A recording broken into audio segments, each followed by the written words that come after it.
Mais na dédié prix oyo na mutu oyo asekwisi ngai. Mutu wana komona ye président Félix Antoine Tshilombo Tshisekedi. Na besi ye prix wana parce que c'est le prix de la vie. Les foot ya bolamu ezali na conscience ya mutu oyo asali bolamu pona batu na ye, pona batu na bango, pona communauté na ye, pona pays na ye.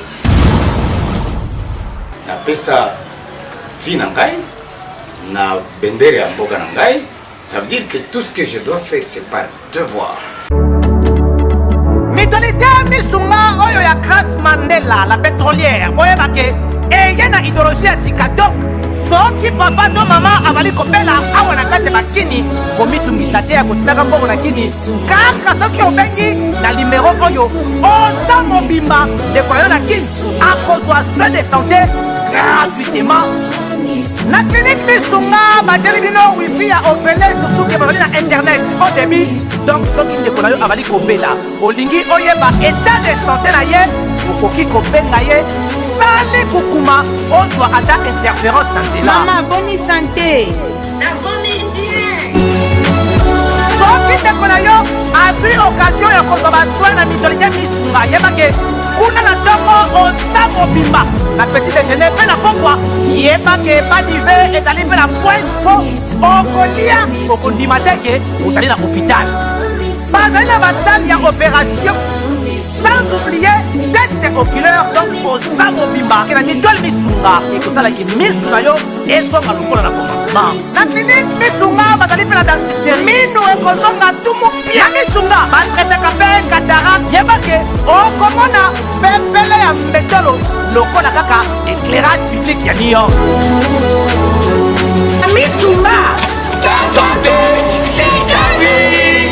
alors na clinique misunga oyo ya Grace Mandela, la pétrolière est kembe ezali ezate. Le président Félix m'a ressuscité comme Christ a ressuscité Lazare. Parce que ma vie tient à sa bonne volonté de m'avoir sauvé.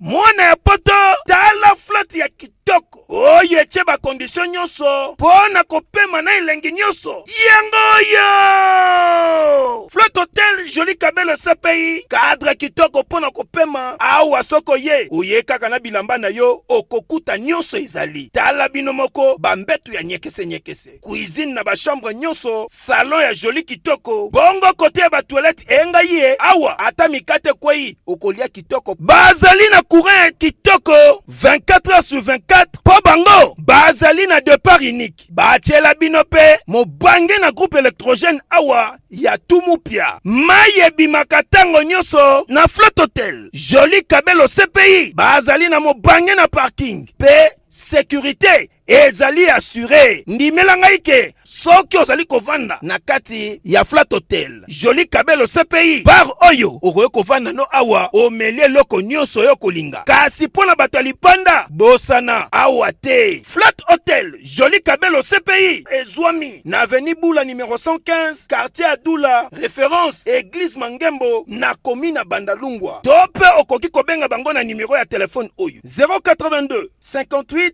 12 024 Ozamo Bimba. Oui. Pour un signe de bon sens, il a payé 20 ans. Mais ça même Dieu, il regarde dans le ciel. Condamné à mort. Mais qui pensait à la paix des gens qui étaient restés dehors?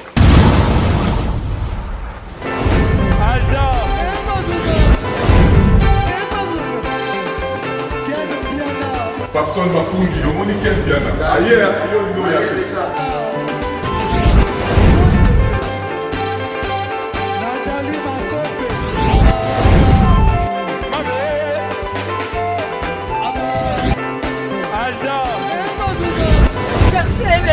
Fali avant. On va te relaxer un peu, donc il m'a renvoyé que le bien.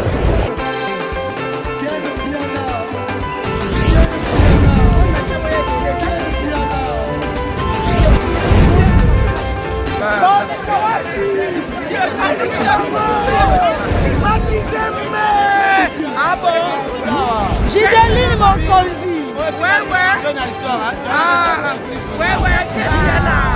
This is London.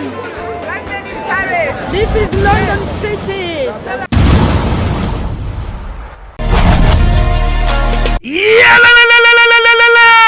Changement de fréquence, changement d'adresse chez Djonga. Bolela kitro, oh esika ya bino moko ezali te boyeba ke Djonga azuli bino solution. Azui esika ya ye moko akofandisa idéologie, esika oyo bakongole tout bakobanda koya kokutana na ndenge ya defwa te. Chez Djonga de, chez Djonga de awa bokokuta biloko nyonso bolingaka ya kotumba lokola ntaba ya kitoko pe elengi, soso ya kotumba, ngulu ya kotumba, poaso ya kotumba. Esengeli koyeba ke chez Djonga de bafongolaka kobanda mokolo ya mardi ti dimanche. Awa nde sika ambiance ezali kolala, adresse eza kaka se moko. Chez Djonga de weekend boza deja ya kosepela po awa ambiance elalaka awa na ndenge ya defwa te. Chaque vendredi bobanda kozwa Suzuki Luzubu 4x4 yende muta kosepelisa bino na ndenge ya kosakana te, oza kulia, oza komela, oza kopina. Pe chaque samedi ekobanda kozala nde CNN Alligator na ba artiste mosusu bakobanda kosepelisa bino na makinu ya defwa te na bakunga ya kosakana te. Et puis chaque dimanche sombele suka bisanga nde bokozwa les grands chanteurs Emile alias de Mingongo yende muta konde ko palola awa boko sentir betue ba ou différence yena. Tala mone namira ya nani chez Djonga de. Malolo. Oui frère, Babi Djonga. La Congolia. Futur. Hein? Nous te reçons la 50 boîtes. La Katakin, c'est Djonga. Chez Djonga. Soki olingo sala ba réservation obengi na ba numéro oyo pe bako servir yo joli kitoko. Chez Djonga de yango nde moboko ya ambiance na kati ya Paris. C'est naturel soit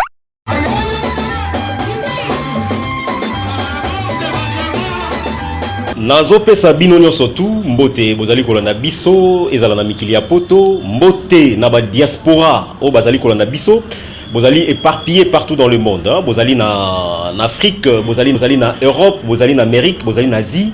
Nazali kopesa bino mbote pour le compte de ces grands magazines Congo Exclusivité.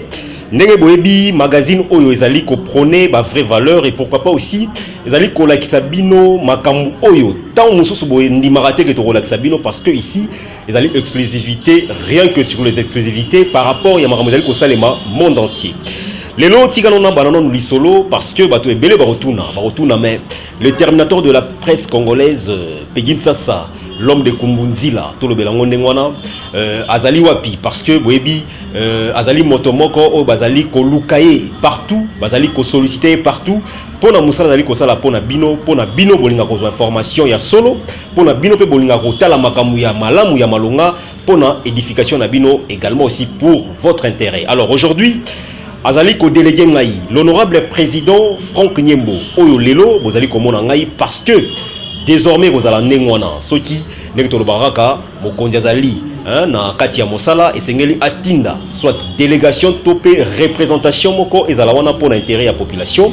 Alors biso tozali wana l'honorable président azali wana Congo exclusivité et bozala wana toujours nabino en cas d'absence il y a le terminateur de la presse Pegin Sassa Sorazalité bon wana romona eloni oyo bomona moto oyo honorable président nabino azala wana pour na ko répondre na ba obligation nabino lelo to ozala wana pour que to mekanon ko bete la bino mama solo moko to memeli bino to benga ngo ezali li solo moko exclusive rien que exclusive parce que bomona ngo ata na media moko te bisone bato yambo bisone tozali ko pesa makambo bisone tozali ko pesa na mokili mobimba monde entier ba mekana nous kotala ba mona nanu bilili oyo ba mona nanu message oyo to transmettre bino tout à l'heure parce que ezali déjà introduction parce que j'ai une surprise pour le monde entier na relaxa bino par rapport ya likambo oyo to memeli bino na mukola lelo. Alors je vais vous présenter parce que vous le savez très bien cette grande phase d'image que nous allons vous montrer tout à l'heure et vous allez pour intérêt à ba congolais mais vous allez payer intérêt pour na bato nyonso parce que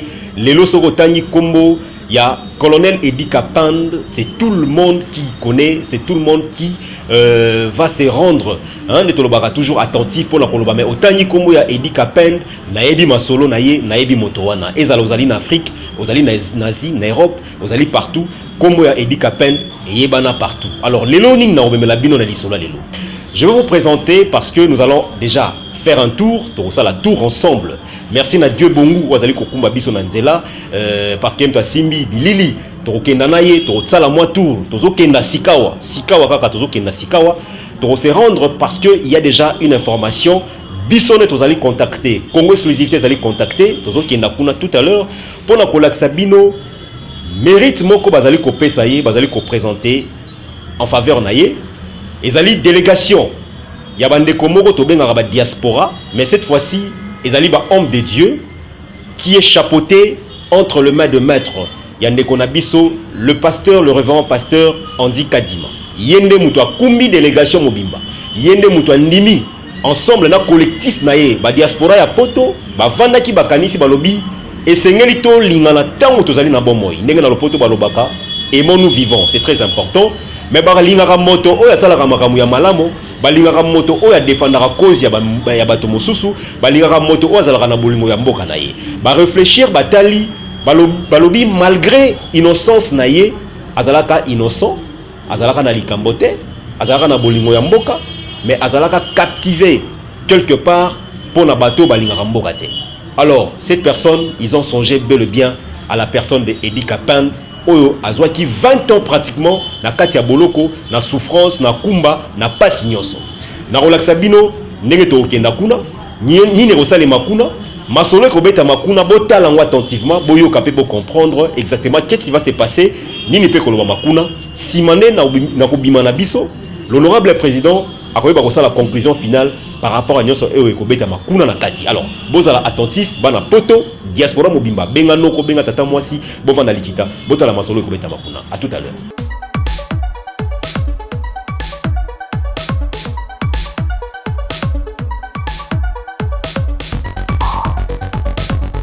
L'histoire du peuple congolais n'oubliera jamais ces moments forts qui a marqué l'implication par une délégation de diaspora congolais de l'église Fepako Nzambe Malamu. Conduit à sa tête de la délégation, le révérend pasteur Andy Kadima ainsi que le président du Kasaï d'abord Lobing, messieurs Dieudonné Dikita Makubakuba. Une journée riche qui débutera par une importante raison d'être ici à Kinshasa, capitale de la République démocratique du Congo. La reconnaissance du bienfait d'un grand héros de la nation congolaise, le colonel Edi Kapand, pour tout ce qu'il a fait pour sa nation, la République démocratique du Congo. Un certificat honorifique lui a été donné comme cadeau. Surpris par ce geste, l'homme n'a pas pu retenir ses émotions. Tout est bien qui finit bien. Je crois que juste vous dire merci de m'avoir honoré pendant que je suis encore vivant. C'est très fort. Non. Et le président Félix m'a ressuscité comme Christ a ressuscité Lazare. Et donc, en reconnaissance de cet acte de miséricorde que Dieu lui a inspiré pour me sauver la vie, je dédie ce titre à lui. Et cette occasion me permet aussi, parce que c'est la première fois que j'ai l'occasion de parler, cette occasion me permet de dire à Monsieur le Président de la République qu'il a sauvé la vie d'un innocent. Et, il m'a rendu justice, il a rendu justice à la République. Mais moi, je le déclare devant vous, hommes de Dieu, devant ceux qui sont là, que ma loyauté est totale au Président de la République, parce que ma vie tient à sa bonne volonté de m'avoir sauvé. Andy Kadima, l'homme de Dieu, prendra aussi à son tour la parole pour nous expliquer qu'est-ce qui lui a animé d'opter ses certificats de mérite au colonel Edi Kapand. C'est qui avons commencé à prêcher l'évangile là-bas dans les années 80, alors qu'il n'y avait encore rien. Aujourd'hui, si vous êtes en Europe, vous verrez qu'il y a beaucoup d'autres églises. Et nous avons été les précurseurs, et ensemble avec des amis, nous avons dit, allons donner une fleur au colonel pendant qu'il est vivant, qui est d'attendre les jours où il ne sera pas là pour amener des gros bouquets de fleurs et amener de la littérature alors qu'il sera là dans le cercueil. Donc voilà que nous sommes là. Et tout cela se trouve dans ce livre que j'ai écrit, L'essence des missions évangéliques africaines en Occident. Et dans ce livre, nous prenons quelque chose de très important. Nous voulons changer la donne, la culture de l'honneur et de la reconnaissance. Nous dois souffrir injustement, tous on a besoin de te battre. Quand tu te mets à sa place, tu dis mais il souffre injustement. Tu n'as pas besoin de savoir, moi nous, pourquoi. Azo souffre injustement. Donc tu te mets à la place et tu prends la défense. C'est ce que nous on a dit. Et si on revient dans l'histoire, ceux qui me colonnent pas le baka comme président, mais il est un homme loyal. Mais qu'est-ce que la loyauté a payé? Pour vivre d'une façon loyale, crucifier. Et voilà. Pour un signe de bon sens, il a payé 20 ans. Mais ça, même Dieu, il regarde dans le ciel. Et je sais que le président du Grand Kasaï d'abord Lobing n'est pas resté indifférent sur ces gestes prônés par la délégation du diaspora de l'église Fepako Nzambe Malamu face au patriarche le colonel Edi Kapan, fils du pays. Cet homme que nous voyons ici n'est pas seulement un vulgaire militaire, comme la plupart pourraient le penser. C'est un homme épris d'épée. C'est un homme d'épée que j'ai rencontré en prison. Vous savez, moi je suis le président de l'association Kasaï d'abord et je rencontre un Katangué en prison et nous nous mettons à réfléchir comment est-ce qu'il faut amener la paix entre nos deux communautés, la paix dans la sous-région. J'ai été émerveillé de voir un militaire qui a enduré cette souffrance en prison, condamné à mort, mais qui pensait à la paix des gens qui étaient restés dehors. Cabinet HD Conseil.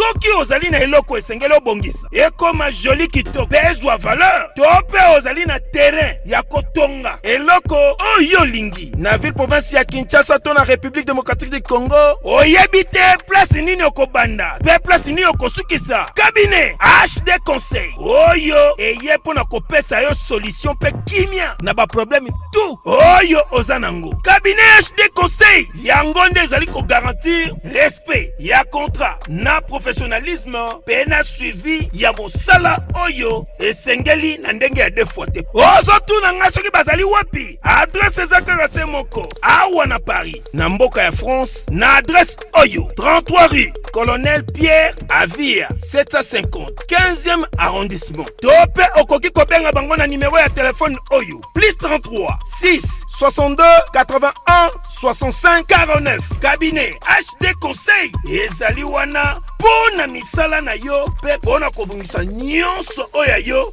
ezalaki ya kubeba. Oyoki omoni ondimi yango yo c'est naturel.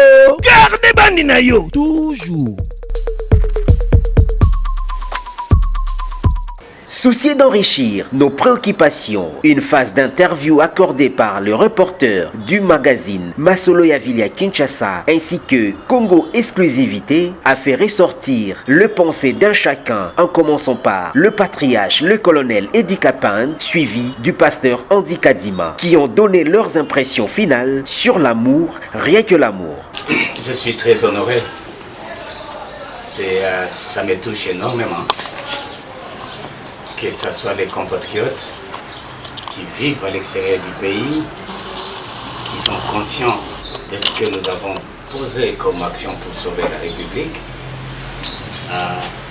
alors que le premier bénéficiaire de mes services, de mon sacrifice, c'était des Congolais de l'intérieur. Parce qu'à l'époque, c'est 2001, quand la catastrophe s'est abattue sur la République, notre pays était déchiqueté. Il y avait plusieurs gouvernements, il y avait plusieurs forces qui se battaient. C'est à cette époque où les ennemis ont décidé de décapiter la tête de la République. Et donc, la menace a couvert la vie de tous les citoyens, étrangers comme nationaux, qui vivaient dans notre territoire. J'avais pris des décisions nécessaires et utiles à l'égard de la menace de l'époque pour demander à notre armée de s'abstenir de poser des actes de nature à perpétrer le massacre contre notre peuple. Donc la République a survécu, le pays a été sauvé, les citoyens ainsi que leurs biens ont été protégés. Et aujourd'hui, ce sont les Congolais de la diaspora qui sont les premiers à reconnaître ça, c'est très très fort. Je manque de mots effectivement pour exprimer cet honneur qu'ils me font. Et je dis merci, merci, merci. Nous devons continuer à travailler pour la survie de notre État. C'est pour cela que nous sommes chacun dans sa spécialité, chacun dans son métier.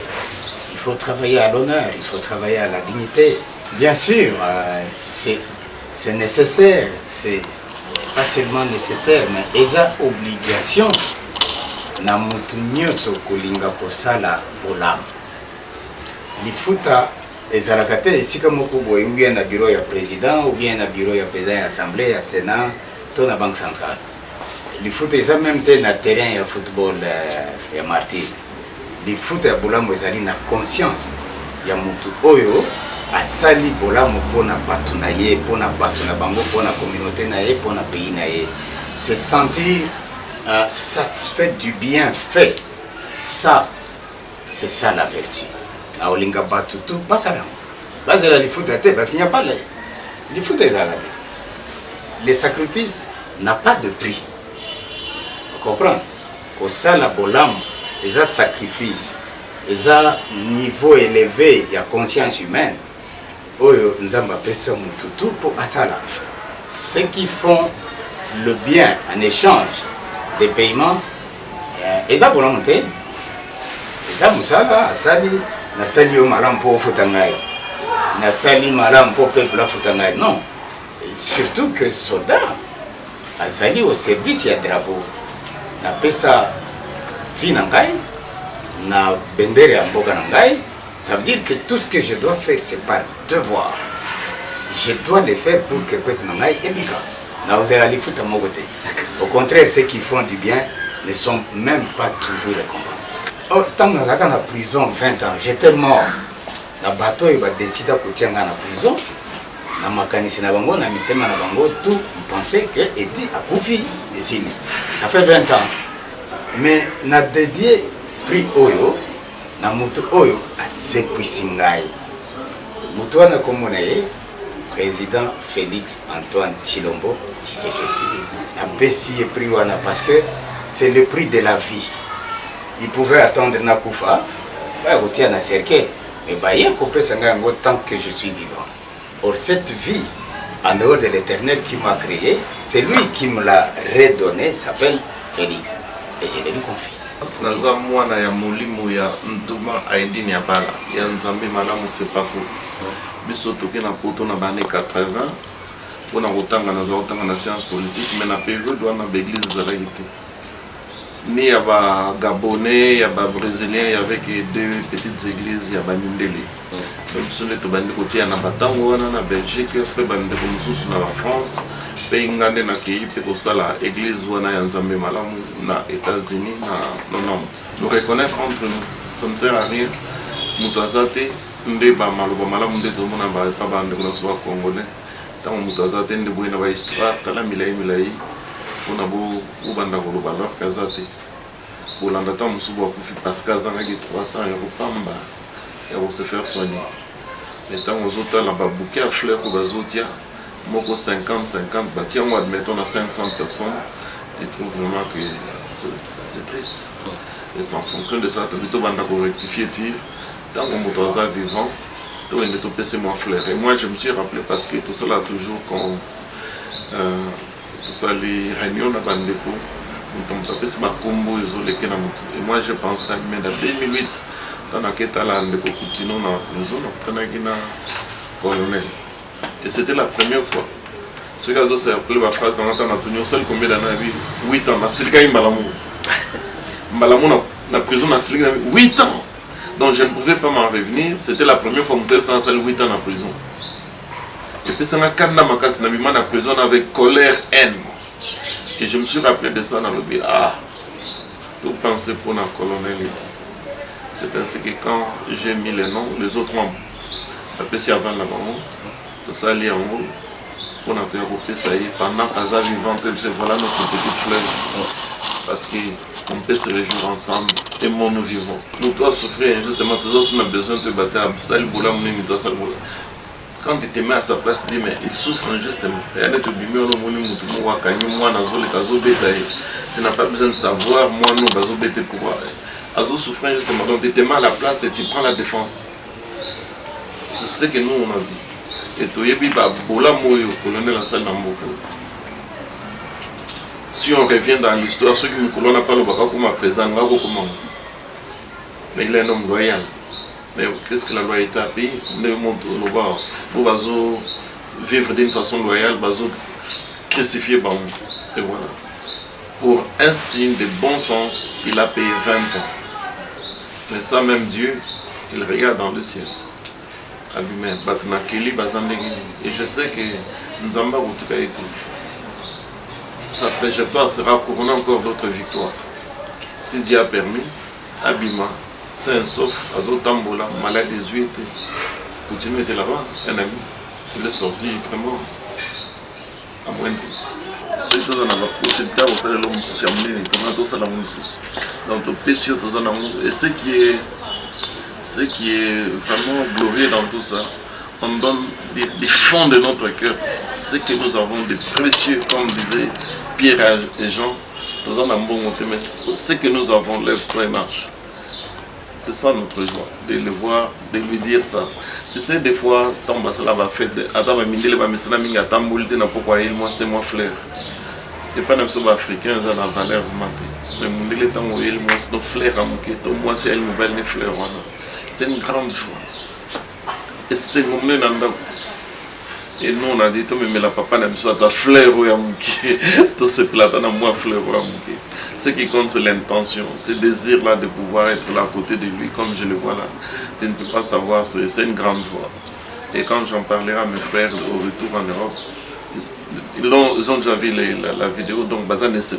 Voilà ce qui conclut nos pensées. Nous dirons que l'amour reste une richesse pour nous Congolais, de revaloriser certaines personnes qui luttent sur l'intérêt de la nation. Bravo, aimons-nous, vivons.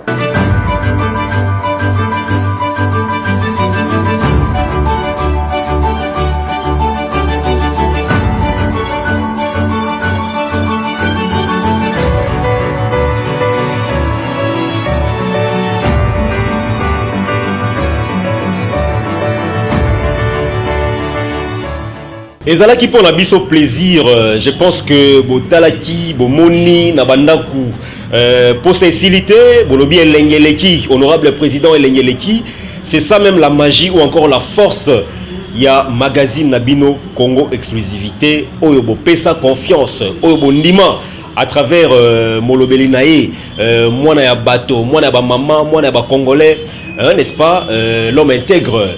Pédinsa ça les terminateurs de la presse oyo lelo alobi honorable président Zwa Makambu solola na ba congolais solola ba diaspora na tikelo makambu oyo bomoni kezali exclusivité bomoni colonel Edi Kapende oyo azali en forme en bonne santé nzambe akumama donc nzambe penza tie loboko bomoni bino moko nine betami kuna masolo betami kuna bo comprendre que le certificat honorifique ba pesier ba komi même yé na kati ya ba ouvrage beaucoup wana tokoluka yango congolais na droit kotanga yango et kozala pe important pour na yo pour que yo pe okolisa bolingo pona mboka na yo opesa pe maele pona mboka na yo boyoki ndenge nini pe le pasteur Andy ameki ko palola mwa moke il a explicité nini tindaki bango nini motivaki bango abeti yango na molai nyonso pe bo comprendre boyoki pe ndeko na biso le président du Kasai du Grand Kasaï, OEP, Alobi, qui est vraiment attentivement à PCP Malobanaye, il n'était pas concerné, mais à Kokai Kokangamote Mate,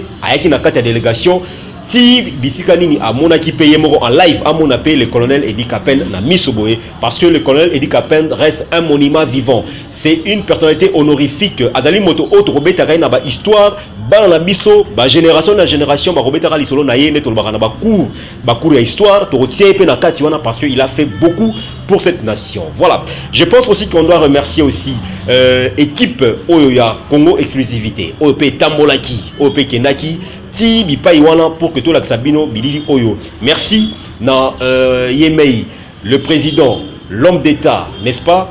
Nekonabino Oazali Azali Kobunda pona intérêt à peuple. Pegin Sasa, l'homme de Kumbunzila, Oyope a Pesaki Makambu.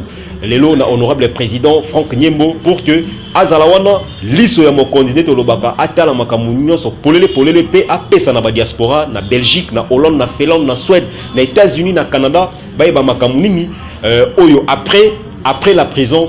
Qu'est-ce que Eddie Kapan est devenu? Vous avez compris qu'il est devenu un grand monument vivant. Il est devenu une grande personnalité. A commis patriarche monene pour Namboka naye, a commis moto oyo et Seigneur to pesaye vraiment de tolobara toujours honneur, peto pesaye considération parce que abuni mini pour Namboka na biso. Voilà. Je pense que Masolo le suki awa, vous avez été belé à hôtel la biso, beau s'abonner, vraiment beau s'abonner parce que Masolo y a bien et zali pe li sous la bino kota s'abonner Congo exclusivité, kota s'abonner, makambo ya kitoko ezalaka awa et pourquoi pas aussi nulle part ailleurs makambo to laksi bino boromona okara awa. Ce qui peut borozwa to kopesa bino mais liboso biso na nous parce que tozali Congo exclusivité, magazine monene pour na bana Congo et pourquoi pas aussi pour na ba diaspora. Kimia ezala mobota na bino. Je vous retrouve encore très prochainement. Na ba numéro monsieur Roya boromona ngai na kozala wana pona bino soki nzamba sungi soki peginsa sazongi bipa ekei mobembo akozonga soka zongi akozala awa pe pona bino pona kopesa pe bino mosala na ye pona ko rendre bino pe service. Merci na Dieu Bongo wazali ko accompagner nga toujours de tout le temps de tout le jour. Dieu Bongo balobi maboko trépied azali na biso na sima caméra. Merci na bino no sobolanda ki biso nde tokutani mbala sima. Kimia o mabota na bino. Off.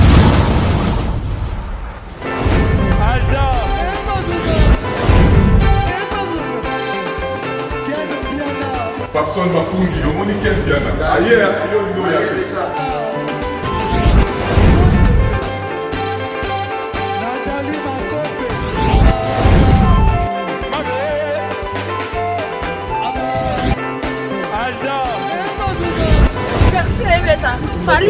Tumbato là qui a donc malambo qui me bien.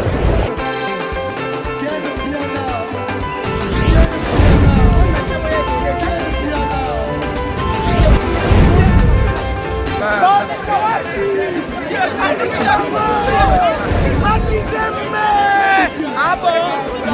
J'ai des mon conduit. Ouais. Ah, ouais. This is London. This is London City.